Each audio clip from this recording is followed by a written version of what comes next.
I had an opportunity yesterday, and I'm going to be reading the Cash App shortly. I had an opportunity today, or yesterday, might I add. My friends over at Fox News, they said, listen, fam, we like what you got going on. We've been watching you. We paying attention to you. You got some great things happening. You know one thing about me, y'all, at this point, I realize, because a lot of people be getting salty. They be getting salty at the work ethic of what we've accomplished. Make sure y'all tap into the Patreon. Link is in the description. Teach Hanley, 40% off your first order plus 20% off of life. Supporting the platform. We would never advocate for something that we would not get for ourselves. So if you're not a Teach member, make sure you get it. Ladies, get it for the fellas. Fellas, don't wait for the ladies to get it for you. Thank you for the super chat, Lydia. Liddy, I'm going to read that shortly. I've learned to not even say anything. Just show the work. I'm not going to say what I'm going to do. I'm not going to say what's coming up. I'm not going to say what's going to happen next week. I'm not going to tell you who contacted me. I'm not even going to tell you what's happening, but I can tell you what's happening in hindsight now. And Fox said, they said, listen, fam, we need you. We want you, and we got to have you. I said, my pleasure. My pleasure. And so I decided to go on with Laura Ingraham in order to set the record straight. And then people start popping up all over the place and saying, hey, man, wait a minute. I wasn't expecting to see you. I just seen you on the morning show. I wasn't expecting to see you kicking it with Laura Ingraham. So if you missed it, and for those of you that didn't watch it, let me go ahead and play a little bit of it for you. Joining us now is Stacey Washington, host of Stacey on the Right, SiriusXM Patriot Radio, and Anton Daniels, YouTuber and content creator. Woo! What is going on out in these streets? Not a little ghetto boy from Detroit then became a self-made millionaire, is running up the bag, taking care of business, hiring the people of his community, being an advocate for the thing that we love to advocate for, married for 20 plus years to one woman, no kids out of wedlock, making sure that we add value into their life. They don't want to see a man of my stature, self-made, pull myself up by my own bootstraps and align with people based off of the content of their character instead of the color of their skin. Oh, rebuke the devil. Rebuke the devil with his own initials on his shirt.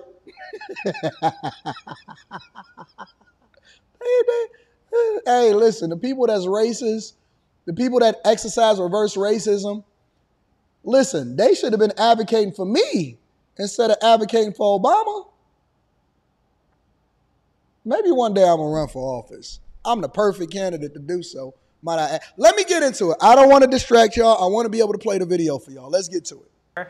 Anton, let's start with you. You just went viral for an exchange that you had with a Kamala supporter. Let's watch. Would you vote for? Yeah. Why? I'm going to just be real honest with this. She's a black woman. Is it only because she's a black woman? Yeah. Do you not see how that's a bad idea? Elaborate. We're in 3 proxy wars. Shout out to my dog ABL. Y'all seen all of this part. Y'all seen all of this part. Stand on. Let's go into the actual Anton, dialogue. first of all, I think I forwarded that to 20 of my friends. No, you didn't, Laura. Laura, no, you did not forward that to 20. You did? Laura, thank you so much. I appreciate you. We'll talk offline. We'll talk offline. Right after the show, we'll have a conversation. Let's go ahead and get to the issues, Laura. It was such an awesome takedown. But tell us about that, because I saw some of the other participants like nervously drinking their Coke or whatever they were drinking. But tell us about your interactions with people who happen to be African American who instinctively seem to go for Kamala because it's the right thing to do. Absolutely. I think it's unfortunate because the majority of my interactions is me being looked at as the bad guy, because ultimately they think that I'm supposed to be on code, even though I know and they know that it's not in our best interest, in my family's best interest, in the country's best interest. And when we continue to play identity politics, the thing that they usually refer to is our previous history in electing people in office that ultimately even they will concede that they didn't have our best interests at heart. And so when I'm interacting with these people, often at times it's very difficult for them to step outside of being on code in order to do the thing that's even in their best interest. So I'm often looked at as a bad guy, but in reality, they know I'm telling the truth, and that's why it's so difficult for them to be able to convey and then debate what it is that I'm telling them, because they already know what the truth is. They're not unfamiliar with what it is that they experienced over the last 3.5 years. They're suffering. They don't have jobs. They have lower wages. They can't pay their bills. And so when they experience this, but it's very difficult for us as a community to then break away from the popular thing to do because they don't want to be a part of the cool kids club anymore. Woo! Look at that. Wait a minute. Wait a minute. You're telling me that a young black guy from Detroit knows how to speak proper English, pause in between his sentences, knows the difference between a period and a comma and a run-on sentence, can perfectly articulate his point, and that we should not in any capacity be basing this on identity politics. In no way, shape, or form. We don't want you just because you black. We want the best person for our households, for our families, for our communities, for our city. You telling me, because I've been preparing for this moment my entire life. I ain't even gonna front.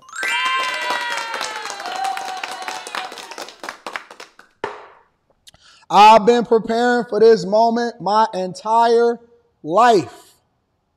Got my initials on my shirt, glasses on my face, and I'm ready to work. I'm ready to work. And I absolutely killed it. I said it. I said, listen, they think I'm the bad guy. They call me all kind of names out of my name. You know why? Because I'm not on code. And I'm a free thinker. And I actually like people that may not even have the same pigmentation in my skin.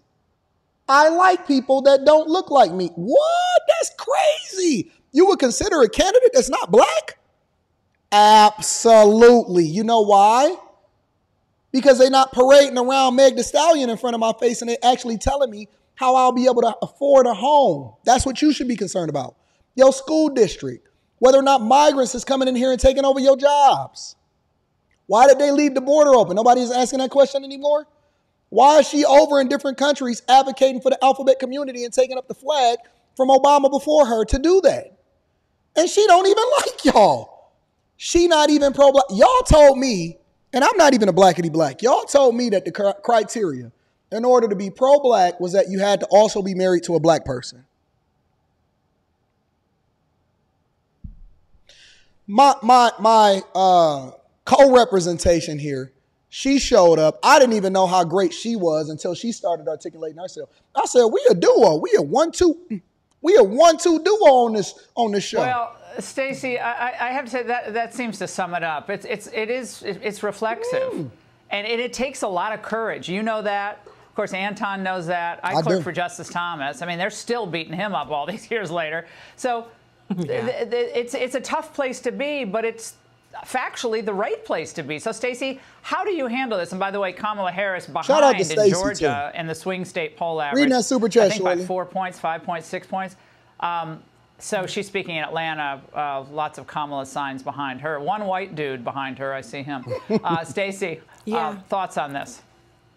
You know, Laura, I think Anton hit the nail on the head. This is not a black woman agreeing with a black man in that she don't want this thing too.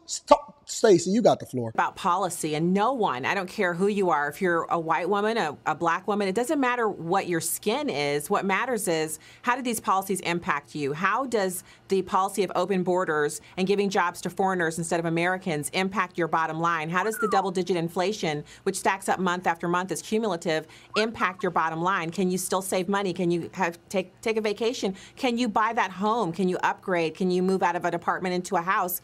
These are very real impacts. Anton described them well. And I think when I find people that only want me to address my life as if I get up every morning and say, what am I going to do today because I'm black?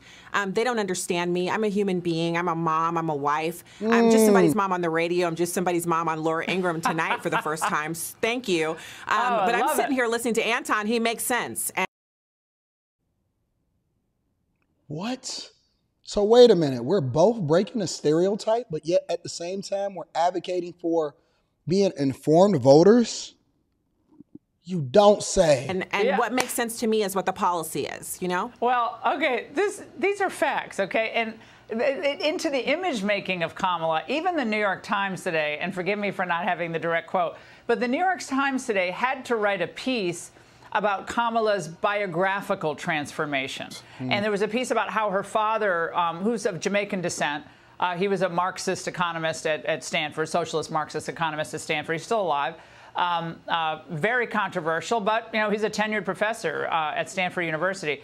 That she never really talked much about him, that he's kind of a footnote in her biography. But then she leans into it, Anton, and President Trump spoke about this with me. She leans into it, I guess, for her political benefit. Absolutely. And I think that identity politics is the play. When you don't have anything else to lean on, when you spent the majority of the time being absent, and then on top of that, you then advocated for being part of the alphabet community, which I call them, and then you failed at the border to the tune of the estimation of 10 to 15 million migrants coming into this country illegally, what else do you have to stand on? So then you start to lean on the thing that even black people, honestly, when I'm having these conversations, black people don't even consider her a part of the cool kids club, but they have to lean on it in order to have something to even be able to hold on to instead of just saying, hey, listen, Trump is the best candidate. They want to say that I want to be a part of the Democratic Party, so they figure out a way to validate themselves to be a part of this movement, which is not even best for them. It's silly.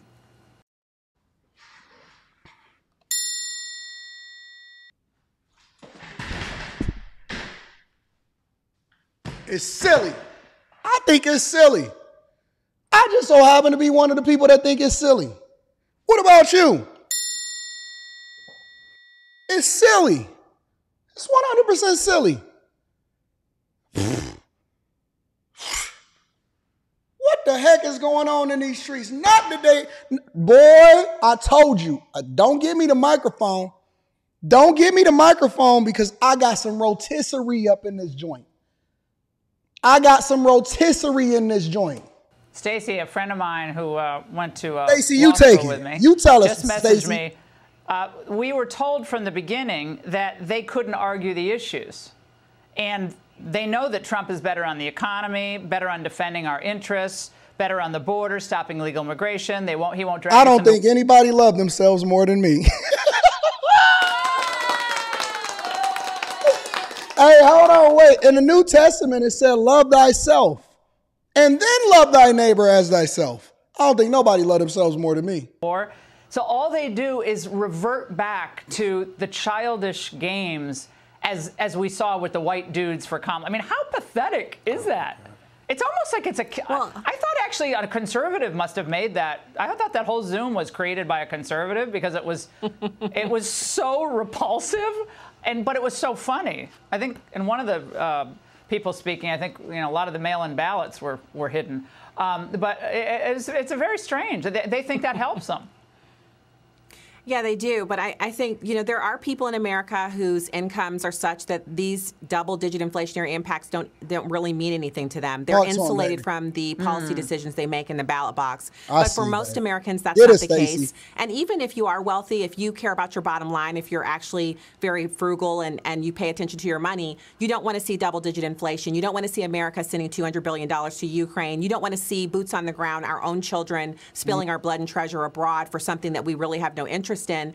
And you really want to see some cogent domestic policy that prioritizes some of our very serious issues that we had, even coming out of the pandemic: homelessness, mental health crisis, health care. There are some things we need to do. I know, but Stacey, you're dealing in the realm of facts. When you actually see interviews, when people are pushed on this who are refusing to think differently, we're going to get to the super chat shortly. Like, well, but he's not going to be good on equity. Right, Anton? Equity. He's going to... Wait, Laura. You want me to speak again? Laura, would you like for me to speak on what equity is? Would you like for me to address this equity, diversity, equity, and inclusion? Laura, sure. I have no problem. I am well-versed in diversity, equity, and inclusion in Victim Olympics. Go ahead. Ask me the rest of the question, Laura. Disembowel equity. What I say to folks is, how's all the equity of the last 3.5 years worked out for your communities? Illegal immigrants using your schools? It's absolutely horrible. It's absolutely horrible. And it's so funny because, I've been seeing this whole movement, right, where they first leverage sororities and fraternities as far as the Divine Nine to try to include them in order to try to get her to be obviously presidential.